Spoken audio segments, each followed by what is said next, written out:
how to pray is something that the adults should teach the youngsters. Lamp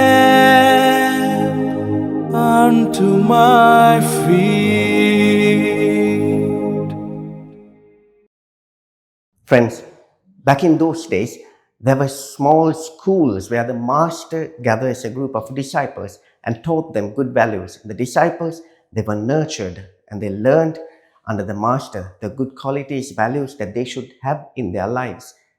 And in such way, we see in today's gospel, the disciples asking the Lord to teach them how to pray.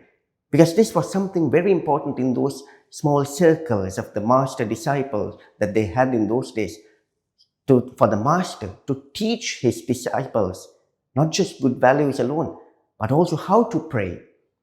And in such way, we see that the disciples of John the Baptist learned from their master how to pray.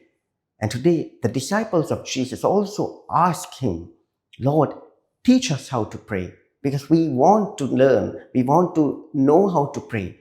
And this is something that is taught. How to pray is something that the adults should teach the youngsters. And that's a very important responsibility that all of us who are matured, who are adults, have on our shoulders. This month is dedicated to the month of the Rosary, to Our Lady of the Holy Rosary. And how often do we take up the Rosary and pray in our family so that the youngsters may learn the art of prayer? How often do we practice these beautiful things in our families, going to the church, going to shrines, going on pilgrimages, praying to the Lord? And how often do we nurture our youngsters in this practice of prayer?